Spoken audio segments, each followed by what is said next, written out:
Evangeliei este ეხება წმინდა გრიგოლ ღვთისმეტყველს ამ იმ ხუთ სიტყვას, რომლის გამოც ეკლესიამ ამ წმინდა მამას ღვთისმეტყველი უწოდა. ეკლესიაში ცნობილია სამი ღვთისმეტყველი, ესენი არიან იოანე ღვთისმეტყველი, იოანე მოციქული, გრიგოლ ღვთისმეტყველი და სიმეონ ახალი ღვთისმეტყველი. თუ თითოეულ მათგანს რატომ უწოდა ეკლესიამ ღვთისმეტყველი, ეს ყველასთვის კარგად არის ცნობილი, ამიტომ პირდაპირ გრიგოლ ღვთისმეტყველის სწავლებებს შევეხება. გრიგოლ ღვთისმეტყველის ნაშრომებიდან ცნობილია 259 წერილი, 400 თხზულება და 45 სიტყვა. ამ 45 სიტყვაში, რა თქმა უნდა, სიტყვა დღესასწაულზე, ანუ დღესასწაულთან მიმართებაში, კერძო მშობაზე, აღდგომაზე, ნათლისღებაზე, სულთმოფენობაზე, ასევე რა თქმა უნდა, ქების სიტყვა ათანასე ალექსანდრიელის მიმართ, მაკაბელთა მიმართ, რა თქმა უნდა, გარდაცვალების დღეს, ანუ კერძოდ ვასილი დიდის გარდაცვალების დღეს და თავისი მშობლების გარდაცვალების დღეს სიტყვა. ასევე არის მამხილებელი სიტყვა იულიანე განდგომილის მიმართ და არის ხუთი სიტყვა ყველაზე მთავარი და მნიშვნელოვანი, რის გამოც ეკლესიამ ამ წმინდა მამას ღვთისმეტყველი უწოდა და ამ ხუთ სიტყვაში საუბარია სამების მართლმადიდებლურ დოგმაზე. ეს ხუთი სიტყვა მიმართულია ემნონიანელთა მიმართებაში, ემნონიანელებს ჰქონდათ ესეთი მწვალებლობა, ესეთი არამართლმადიდებლური სწავლება. ისინი ამბობდნენ, რომ მამა ღმერთი და ძე ღმერთი არ არიან ერთი ბუნების, არც მსგავსი ბუნების და ასევე ისინი ამბობდნენ, რომ ღმერთი ადამიანის გონებისთვის სრულად არის მისაწვდომი.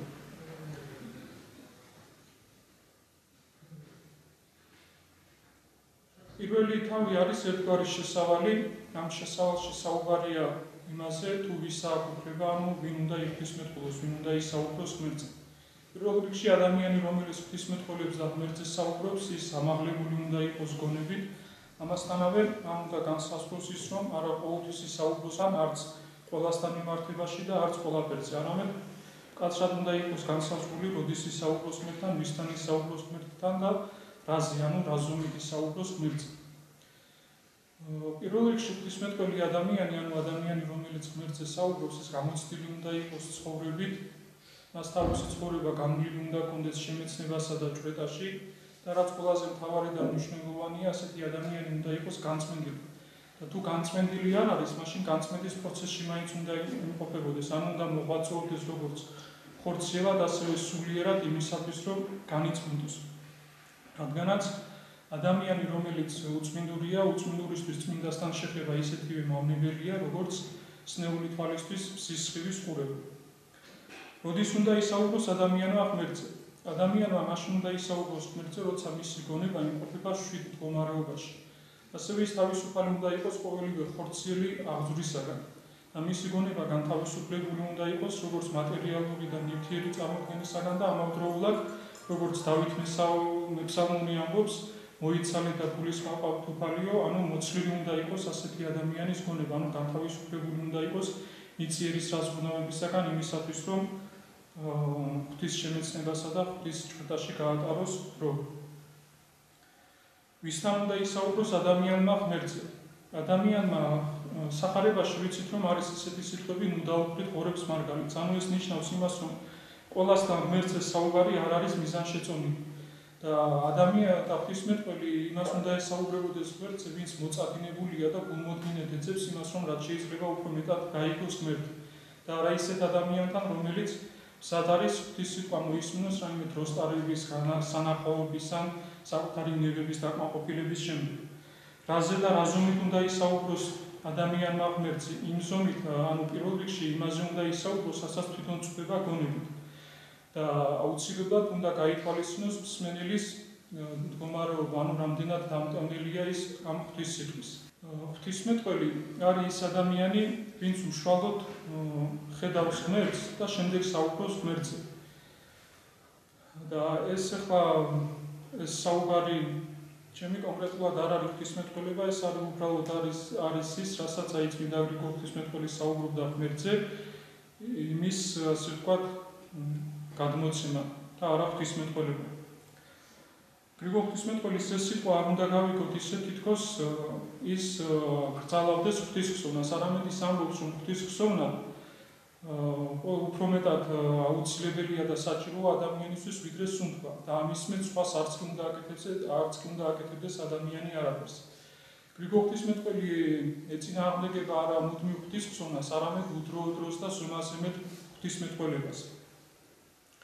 იმიტომ რომ როგორც მაგალითად თაფლი მიუხედავად იმისა, რომ სასარგებლოა ზომაზე მეტად თაფლის მიღება ვნებს ადამიანს. და საერთოდ გრიგოლ ღვთისმეტყველი ამბობს, რომ მშვენიერება თვით წესრიგში არის მშვენიერი. და მოყავს ესეთი მაგალითი, რომ ყვავილი ზამთარში არ არის ესეთი ლამაზი, როგორც ის ზაფხულში, ასევე ქალის სამოსელი უხდება დედაკაცს და არა მამაკაცს და მამაკაცის სამოსელიც უხდება დედაკაცს და მამაკაცის სამოსელიც უფრო ზურად უხდება მამაკაცს და არა დედაკაცს. ამ თავში ასევე საუბარია ღვთის სავანეებზე. და გრიგოლ ღვთისმეტყველს მოყავს წმინდა წერილიდან ის სიტყვები, სადაც საუბარია იმაზე, რომ ღმერთში მრავალი სავანია. და თუ ღმერთში მრავალი სავანია, რას ნიშნავს ეს? ყველა სავანე უნდა შეივსოს, თუ ნაწილი მათგანი ცარიელი დარჩება და ნაწილი მათგანი კიდევ შეივსება. გრიგოლ ღვთისმეტყველი ამბობს, რომ ეს სავანეები ყველა შეივსება, იქიდან გამომდინარე, რომ ღმერთში ტყუილუბრალოდ არაფერი არ იქნება, ანუ ღმერთი რასაც ქმნის, მას ყველაფერს თავისი დანიშნულება აქვს და ის აუცილებლად გამოყენებული იქნება. და ამ სავანეებთან ადამიანები მიდიან სხვადასხვა გზებით. და თითოეული ადამიანი უნდა ცდილობდეს იმას, რომ ამ ყველა გზით იაროს ღვთისკენ და თუ ამას ვერ ახერხებს, რომ ყველა გზით იაროს ღვთისკენ, მაშინ უმეტესი მათგანიც მაინც უნდა იაროს ღვთისკენ. და თუ იმასაც ვერ ახერხებს, რომ ამ უმეტესი მათგანით იაროს ღვთისკენ, რამოდენიმე მათგანით მაინც უნდა შეძლოს ღვთისკენ სვლა.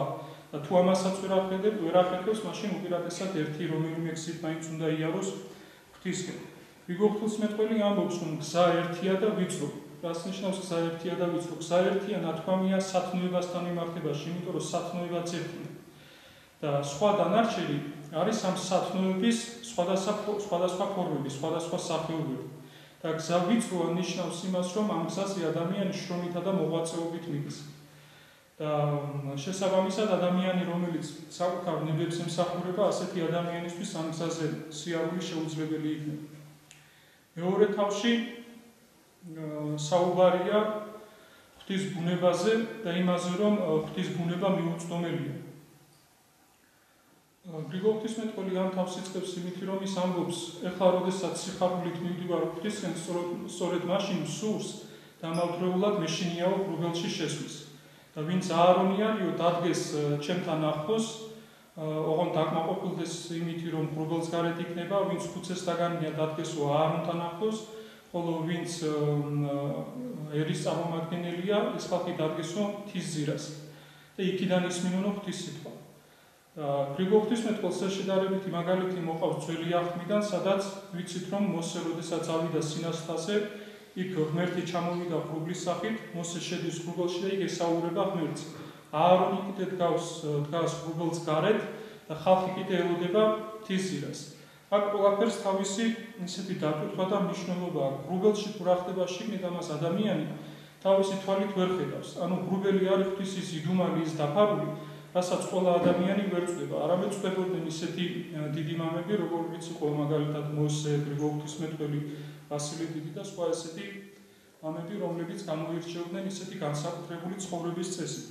და თუ როგორ წვდებოდა გრიგოლ ღვთისმეტყველი ღვთის ამ იდუმალს და დაფარულს, ამას თვითონ ამბობს ამ სიტყვაში და ამბობს იმას, რომ ღმერთის ცდომისკენ სწრაფვის მიზნით უარყოფთიო ყოველივე ნივთიერს, მატერიალურს და ამ მსოფლიოს.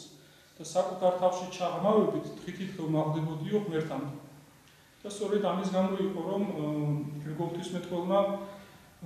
ღვთისმეტყველი მიწვდა იმ ღვთის იდუმალს, იმ დაფარულს, კერძოდ ამ სამების დოგმას, რომელიც შემდეგ გადმოსცა კაცობრიობას, როგორც მოსემ ღრუბელში მიიღო 10 მცნებები და შემდეგ გადასცა ხალხს.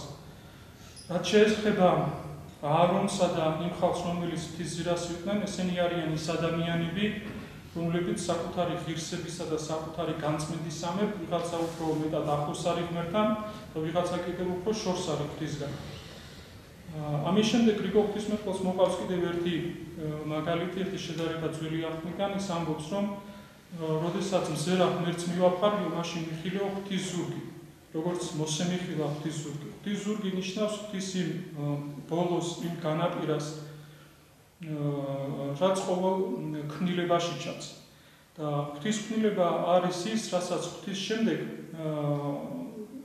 ღვთის მერე მისი ცდომის მეშვეობით ახერხებს ადამიანი ღვთის დანახვას, როგორც აი მაგალითად წყალში არემკლილი მზის მეშვეობით ადამიანი ხედავს იმას, რომ მზეს შეხედოს, რადგანაც მისი თვალი ადამიანის თვალი ნებული ასევე მზის ესეთი სიკაშკაშისა და ბრწყინვალებიდან გამომდინარე ვერ ახერხებს იმას, რომ პირდაპირ უმზიროს ღმერთს, ასევე ადამიანის ღვთის ქმნილებების მეშვეობით ახერხებს იმას, რომ შეიმეცნოს ღმერთი.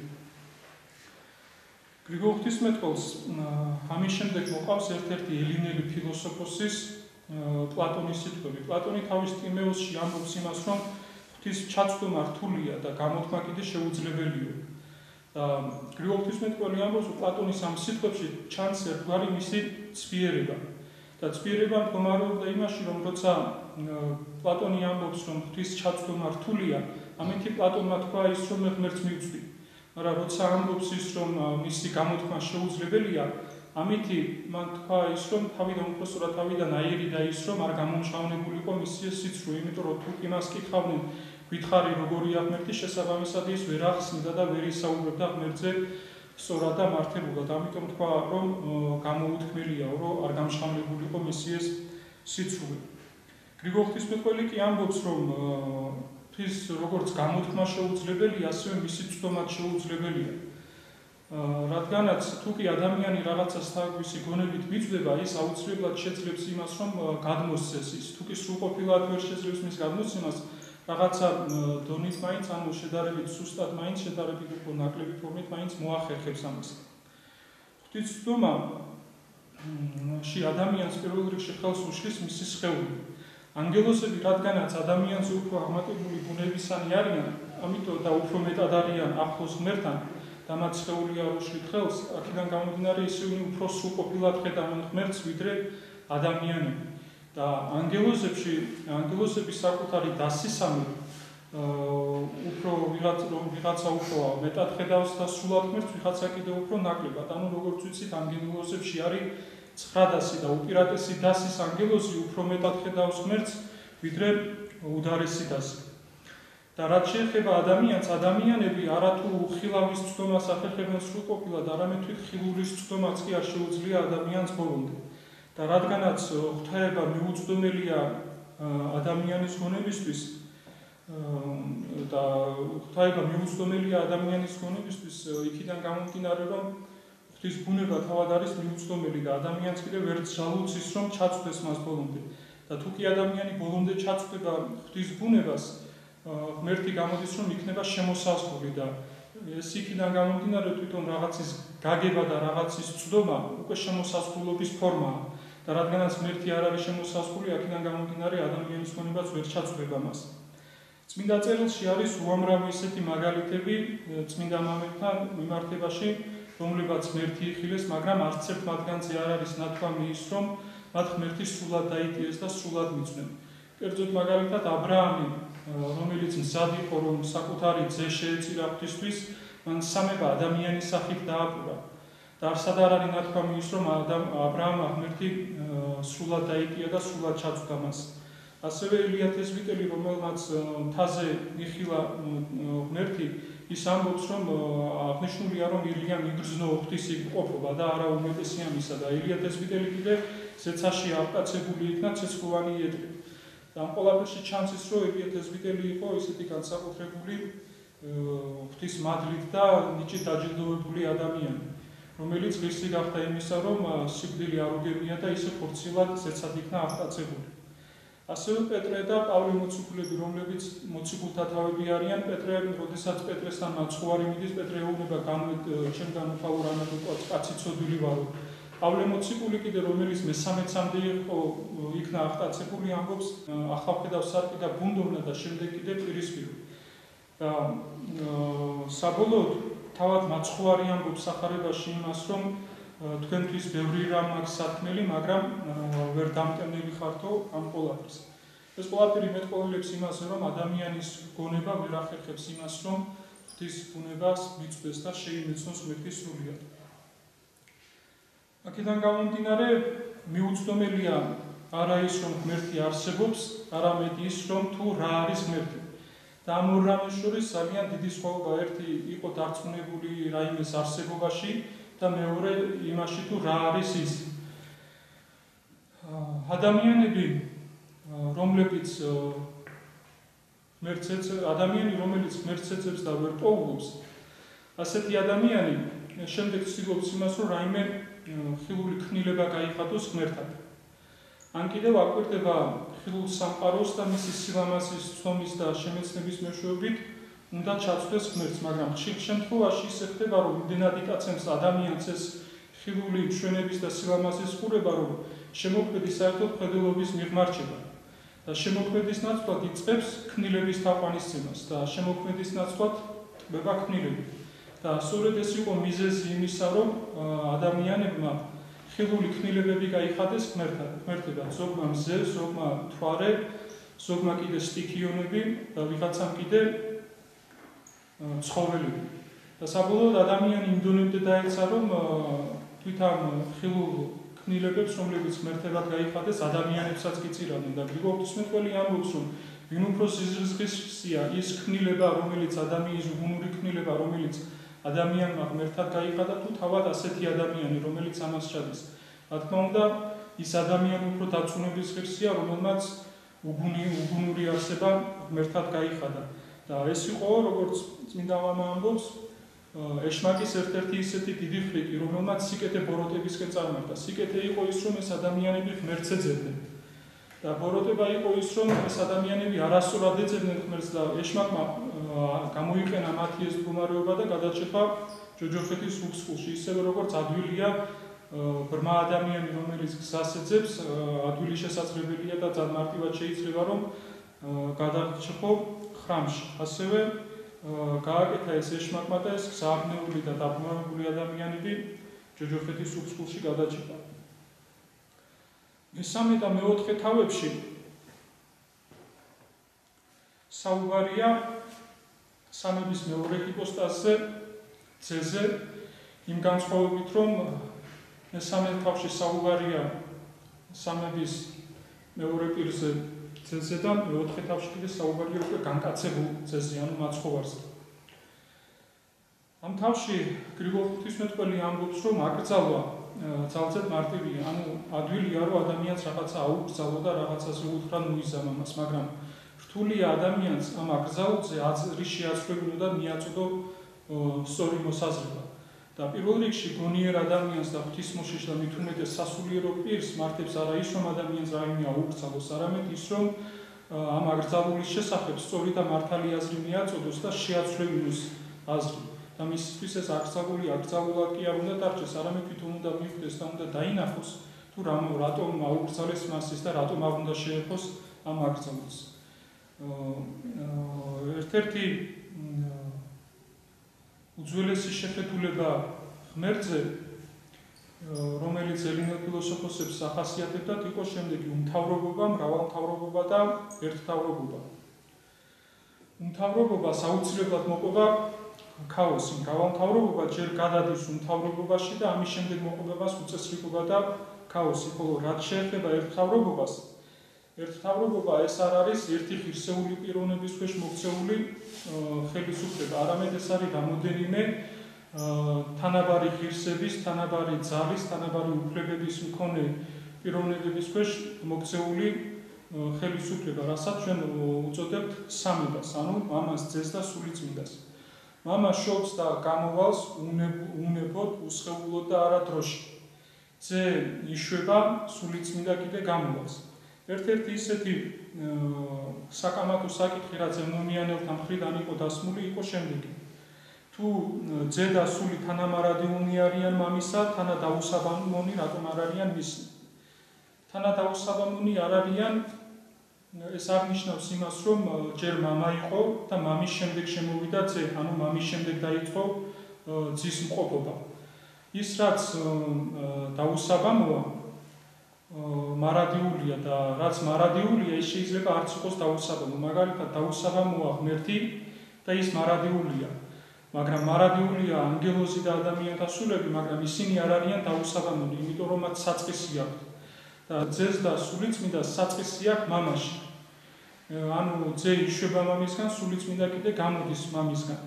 მაგრამ ეს არ ნიშნავს იმას, რომ მამის ყოფობის შემდეგ შემოდის ძე და სულიწმინდა ყოფობაში, ისევე როგორც მზე არ არსებობს სინათლის გარეშე, ანუ სადაც არის მზე იქვე არის მისი ნათელი და არ არსებობენ ისინი ერთმანეთის გარეშე, ასევე მამა არ არსებობს ძის გარეშე და სულიწმინდის გარეშე. და ძე და სულიწმინდა დაუსაბამონი არიან დროსთან მიმართებაში, ანუ მათი მყოფობა, მათი არსებობა დროში არ დაწყებულა. შემდეგი კითხვა, რომელიც იყო ევნომიანელთა მხრიდან, ანუ საკამათო და დავის თემა, ეს იყო როგორ არის შობა უნებო, ანუ როგორ შეიძლება ძის შობა ყოფილიყო უნებო. და ძის შობა იქიდან გამომდინარე არის უნებო, რომ მისი შობა არის უსხეული. და ვინც ხორციელად განსხვავებულად იშვა, ანუ ვიცით ჩვენ, რომ ძე ქალწულისაგან იშვა. მისი სულიერი შობაც აუცილებლად განსხვავებული იქნება, იმიტომ რომ მისი მყოფობაც განსხვავებულია, აუცილებლად მისი შობაც იქნება განსხვავებული. და თუ კი ადამიანმა იცის საკუთარი შობა, ეს არ ნიშნავს იმან, რომ მან ღვთის შობაც იცის. და თუ ადამიანი საკუთარ შობას ვერ წვდება, მაშინ მან საერთოდ როგორ შეიძლება რომ ჩაწვდეს ღვთის შობას, იმას თუ როგორ იშვა ღმერთი. ევნომიანელები ღვთის შობას იმიტომ უარყოფდნენ და ძის შობას უпроსტურად იმიტომ უარყოფდნენ და იმიტომ ამბობდნენ უარს, რომ მას გონებით ვერ წვდებოდნენ. და გრიგოლ ღვთისმეტყველი ამბობს, რომ თუ კი უარყოფთ ყოველიმე იმას, რასაც გონება ვერ წვდება, მაშინ პირველ რიგში ადამიანმა უნდა უარყოს ღვთის მყოფობა, იმიტომ რომ პირველ რიგში ადამიანი ყველაზე მეტად ღმერთს ვერ წვდება. და მთავარი ადამიანისთვის ის, რომ გაიგო, რომ ძე იშვა. და თუ როგორ იშვა ძე, ეს თვით ანგელოზებისთვისაც კი მიუწვდომელია. მორიგი დავის თემა იყო ესეთი, რომელ მამას არ დაუწყია მამობა. აქ სანამ ამ თემაზე ვისაუბრებთ, მანამდე პირველ რიგში უნდა გავარკვიოთ ის, რომ სხვანაირი არის მამობა და ძეობა ღმერთში და სხვანაირი არის მამობა და ძეობა ადამიანში. ის ვისი მყოფობაც დაუსაბამოა, მისი მამობაც დაუსაბამოა და ვის მყოფობასაც დასაბამი აქვს, შესაბამისად მის მამობასაც ექნება დასაბამი და რადგანაც ღმერთი დაუსაბამოა, აქედან გამომდინარე, მის მამობასაც არ აქვს დასაბამი. და მამა საკუთრივ არის მამა, ის არ არის იმავდროულად ძე. და ძე კიდე საკუთრივ არის ძე და ის იმავდროულად არ არის მამა. მაგრამ ეს ყველაფერი სხვანაირად ხდება ადამიანებში, ანუ ჩვენში არის ისე, რომ ერთი და იგივე პიროვნება შეიძლება მამაც იყოს და ძეც. ანუ ერთი და იგივე პიროვნება შეიძლება ვიღაცისთვის შვილი იყოს, მაგრამ ვიღაცის ამავდროულად მამაც იყოს, რაც არ ხდება ღმერთში. შემდეგი დავის საგანი იყო უშობელი და შობილი არ არის ერთი და იგივე, ანუ მამა და ძე არ არის ერთი არსება. თუ თავად ამ თვისებებს განვიხილავთ, ანუ შობას და უშობელობას, რა თქმა უნდა, ეს ორივე არის ურთიერთსაპირისპირო თვისებები. ანუ სხვა არის შობა და სხვა არის უშობელობა, მაგრამ თუ ამას განვიხილავთ იმ ასპექტში, რომ თუ ვის ეკუთვნის ის, ჩვეულებრივად შეიძლება ერთ არსებას ეკუთვნოდეს. ისევე როგორც მაგალითად უცოდინარობა და ცოდნა ჩვეულებრივად შეიძლება ერთი და იგივე ადამიანში იყოს, ანუ შეიძლება ადამიანმა იცოდეს და ესმოდეს ხელოვნება, მაგრამ ამავდროულად მას შეიძლება არ ესმოდეს ელექტროტექნიკა. მაგრამ ეს არ ნიშნავს იმას, რომ ეს ადამიანი გაყოფილია. ეს ადამიანი კი არ არის გაყოფილი ამ შემთხვევაში, არამედ ეს თვისებები არის მასში გაყოფილი, ანუ ეს რაღაცის ცოდნა და უცოდინარობა. გრიგოლ ღვთისმეტყველს მოყავს ესეთი მაგალითი, ადამი, ვიცით რომ არის ღვთისგან შექმნილი, მაგრამ სეთი არ არის ღვთისგან შექმნილი, ის არის შობილი ადამ და ევასგან. და ადამი რადგანაც შექმნილია, ჩვენ ვერ ვიტყვით მასზე, რომ ის არ არის ადამიანი. ვერც სეთზე ვიტყვით იმას, რომ რადგანაც ის შობილია, ის არ არის ადამიანი. ორივე შექმნილიც და უშობელიც ორივე ადამიანია, ორივე ერთი ბუნების მატარებელია. ასევე ღმერთშიც შობილიც ღმერთია და უშობელიც ღმერთია. უბრალოდ ეს შობა და უშობელობა არის ღვთის თვისებები და არა ღვთის ბუნება. მეოთხე თავში აქ უკვე ევნომიანელებს მოყავთ წმინდა წერილიდან მაგალითები, საიდანაც ისინი ამტკიცებდნენ იმას, რომ ძე არ არის ერთარსი მამისა. და სახარებიდან მოყავთ ესეთი ციტატა ზეციდან ჩემი ნების აღსასრულებლად კი არ ჩამოვედი, არამედ ჩემი მომავლინებელისა. აქ ეს ორი სიტყვა ზეციდან ჩამოვედი მიუთითებს იმას, რომ ამას ქრისტეში ამბობს ძე ღმერთი.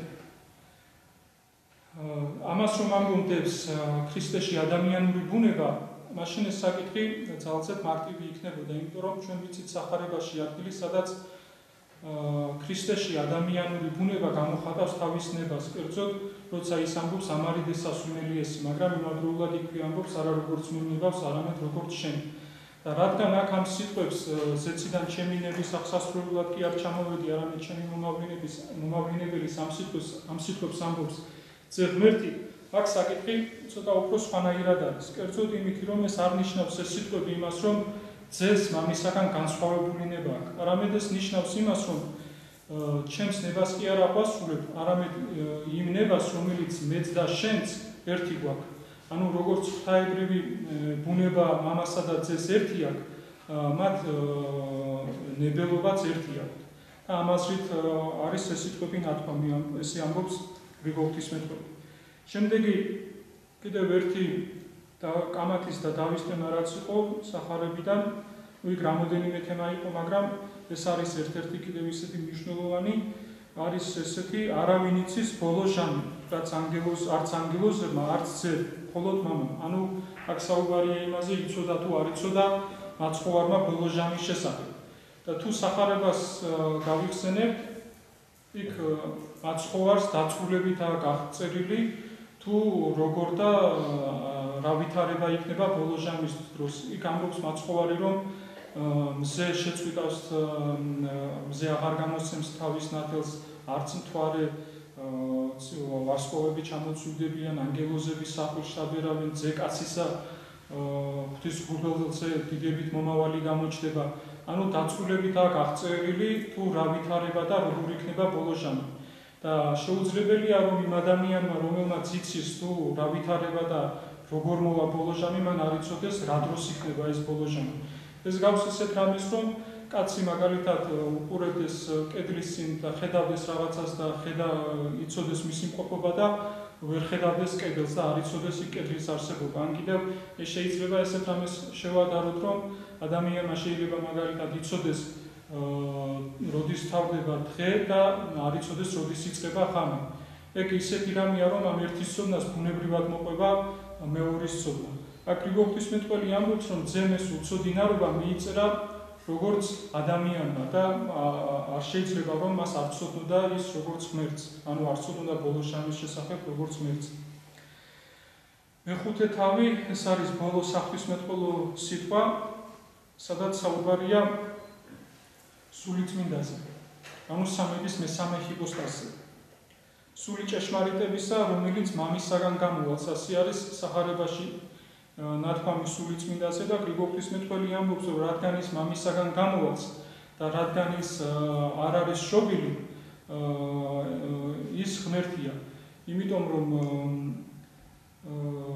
გამომავალი დგას შობილსა და უშობილს შორის და ძე ასევე არ არის ქმნილება. აქედან გამომდინარე გრიგოლ ღვთისმეტყველი ასწრის, რომ სამების ეს მესამე ჰიპოსტაზი, მესამე პირი არის ღმერთი. ევნომიანელებს ამ თემასთანაც დაკავშირებით ჰქონდათ წინააღმდეგობა და ისინი ამბობდნენ, რომ როგორ შეიძლება რომ ერთი და იგივედან ერთი იყოს ძე და მეორე კი არა და ამავდროულად ორივე ერთი არსება იყოს. ეს უფრო გასაგები და თვალსაჩინო რო იყოს, ეს კითხვა ნიშნავს შემდეგს, რომ მამისგან გამოდის, უпроსტად იშვება ძე და გამოდის სულიწმინდა. და როგორ შეიძლება ორ არსებას, რომელსაც ერთი საწყისი აქვს, ერთი იყოს ძე და იშვებოდეს, მეორე კი არა და ამავდროულად ორივე იყოს ერთი არსების. ეს იყო ის წინააღმდეგობა, ის გაუგებრობა, რაც იყო ევნომიანელთა მხრიდან. და ამის განსამარტავად გრიგოლ ღვთისმეტყველს მოყავს ისევ მაგალითი ადამზე, ანუ ადამი არის შექმნილი ღვთისგან, ევა არის ნაწილი, ანუ ადამის ნეკლისგან და სეთი კიდე არის ადამ და ევასგან შობილი. ხა თუ დაუკვირდებით, სამივეს წარმომავლობის, წარმოშობის ფორმა არის სხვადასხვა. ადამი არის შექმნილი, ევა არის ნაწილი, და ასეთი არის შობილი. მიუხედავად მათი წარმოშობის სხვადასხვაგვარობისა, სამივე არის ადამიანი, ანუ სამივე არის ერთი ბუნების. და ევა და სეთი ადამიანისგან არის, მაგრამ ორივე არის ადამიანი. ასევე სამებაშიც მიუხედავად იმისა, რომ ძე იშვება და სულიწმინდა გამოვალ, სამივე არის ერთი არსება. მამა არის მშობელი, ძე არის შობილი და სულიწმინდა კიდე გამომავალი. ასევე როგორც ადამი არის შექმნილი, ევა არის ნაწილი და სეთი კიდევ არის ამ ორისგან შობილი, მაგრამ სამივე მათგანი არის ადამიანი. ღვთაებრივი ბუნება განყოფილებში გამოყოფლად მყოფობს. ისევე როგორც აი მაგალითად სამი მზე, რომელიც ერთმანეთშია, მათ აქვს საერთო ნათელი, ასევე ამ სამ პირს, სამ ჰიპოსტას აქვს ერთი ღვთაებრივი ბუნება. და თუ კი ჩვენ საუბრობთ ღვთაებრივ ბუნებაზე, აქ იგულისხმება ერთი, მაგრამ როცა ჩვენ საუბრობთ იმაზე, თუ ვისში მყოფობს ეს ღვთაებრივი ბუნება, აქ იგულისხმება სამი, ანუ მამა, ძე და სულიწმინდა, რომლებშიც იმყოფება ეს ღვთაებრივი ბუნება. ორი ყველაზე დიდი მოვლენა, რამაც შეცვალა კაცობრიობა, ეს იყო ორი აღთქმა.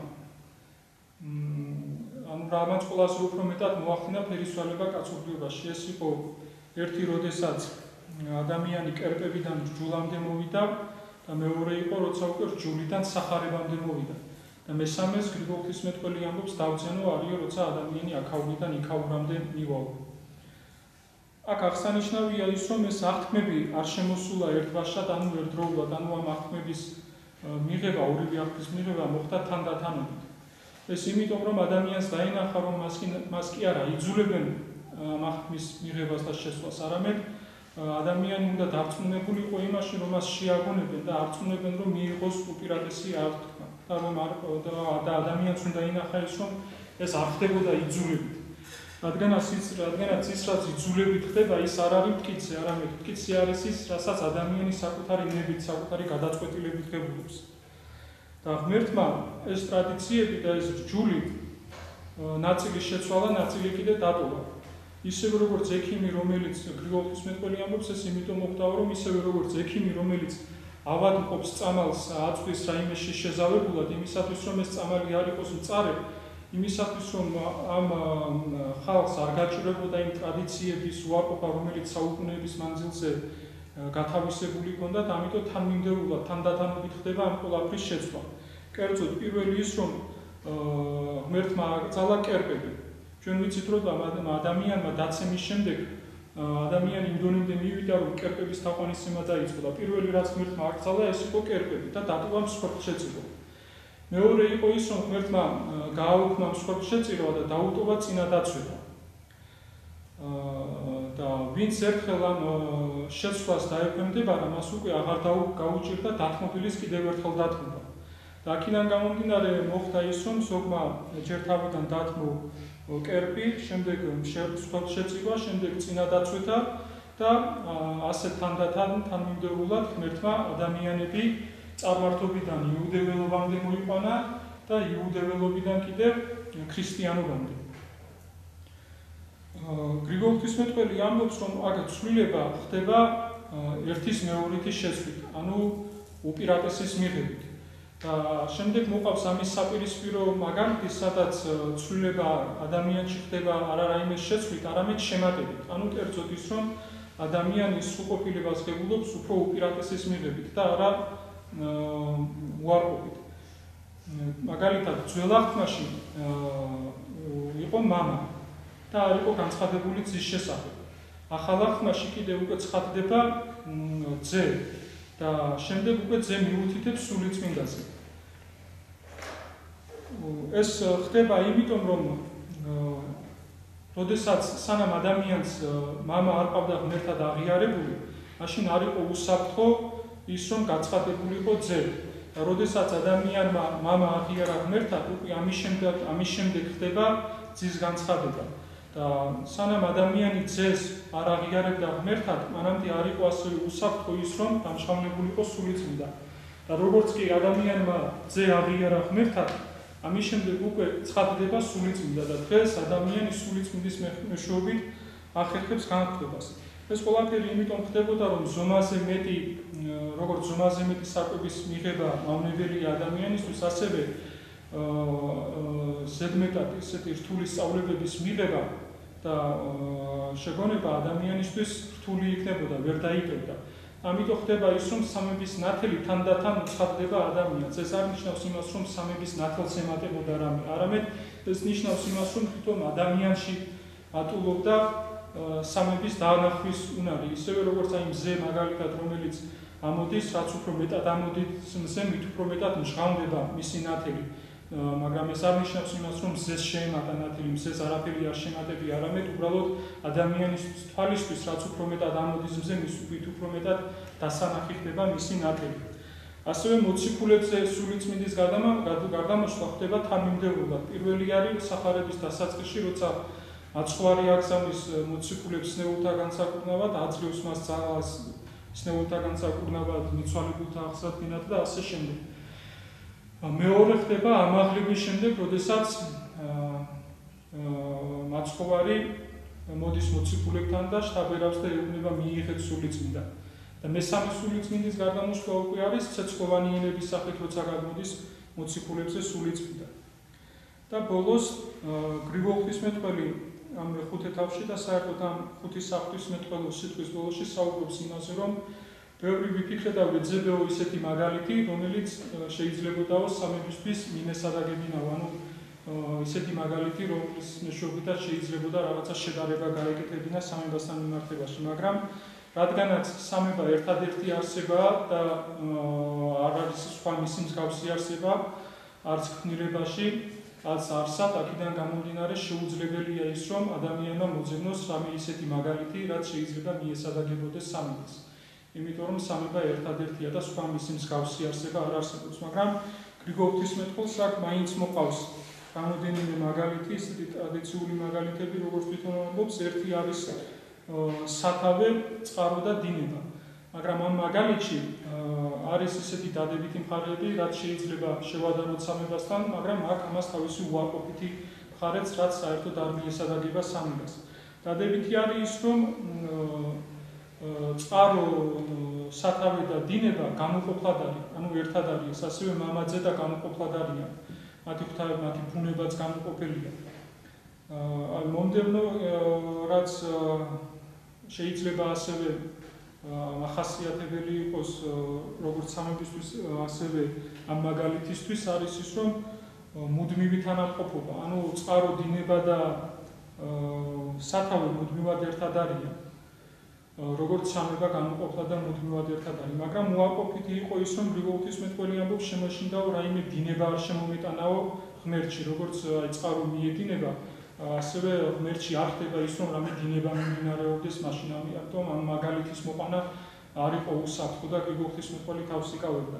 ასევე უარყოფითი მხარე ამ მაგალითისა იყო ის, რომ რიცხობრივი ერთობა, ანუ წყარო, დინება და სათავე მთლიანობაში მაინც ერთია, ხოლო სამება კიდე არის სამი პირი, მამაძე და სულიწმინდა. აქედან გამომდინარე, ეს მაგალითი ვერ ივარგებდა იმისათვის, რომ სრულყოფილად ეჩვენებინა გრიგოლ ღვთისმეტყველს სამების ისეთი მაგალითი. მეორე მაგალითი, რაც მოყავს, არის მზე, ანუ მზე, სხივი და ნათელი. მაგრამ ამასაც ჰქონდა თავისი უარყოფითი მხარე, იქიდან გამომდინარე, რომ მზე შედგენილია, ანუ მზე შედგება დისკოსაგან, სხივისაგან და სინათლისაგან.